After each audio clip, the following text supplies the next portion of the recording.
All right, welcome back to The Explainer. Today, we're heading off on a virtual trip to a place that, well, it feels like it's from a whole different continent, a different era even, but it's actually tucked away right in the heart of a tropical paradise. So, let's get into it. We're talking about the incredible Nuwara Eliya. So the first thing you need to know about it is its nickname, and it's a great one.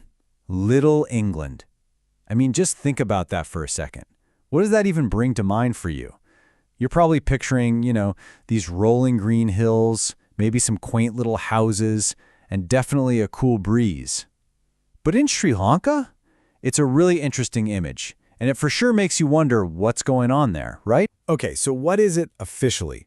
Well, Nuwara Eliya is this absolutely picturesque hill town right in Sri Lanka's central province.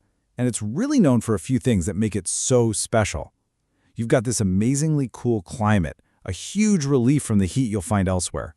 Then there's this undeniable colonial charm everywhere you look. And of course, the big one, endless, lush green tea plantations. It's the perfect mix, really, whether you're a total history nut or you just want to be out in nature. So you got to wonder, how did a place like this even happen?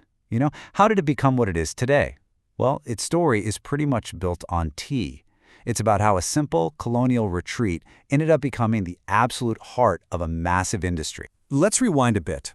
The story starts back in the early 19th century. You've got British colonialists looking for a way to escape the intense lowland heat, and they basically stumble upon this place. They founded it as a cool getaway. But then, fast forward to the middle of the century and everything changes. Tea cultivation kicks off, and boom, it completely transforms the landscape, the economy, everything. That's when Nuwara Eliya really became the center of the tea world in Sri Lanka. And what's so cool is that these echoes of the past are still standing today. This isn't just stuff you read about in a history book. We're talking about places you can actually go to. Like, you can stay at the Grand Hotel or visit the Hill Club.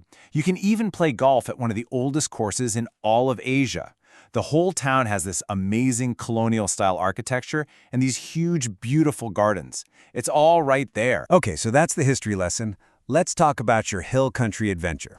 I mean, what's there to actually do there? Let's dive into some of the unforgettable experiences that are waiting for you. All right, here are your top 4 adventures. First up, you've absolutely got to explore a tea plantation. You can visit an estate like the Pedro Tea Factory, see how it's all done, and even do a tasting. Second, you can chill out with a boat ride on Gregory Lake, maybe have a nice picnic. It's super relaxing. Third, for you hikers, you have to trek to World's End in Horton Plains. The panoramic views from that cliff are just insane. And finally, number 4, discover waterfalls. There are gorgeous ones all over the place, like Lover's Leap, just waiting for you to find them. So what's the secret behind that cool weather we keep talking about? It's this number right here, 1,868 meters. To put that in perspective, that's over 6,100 feet up.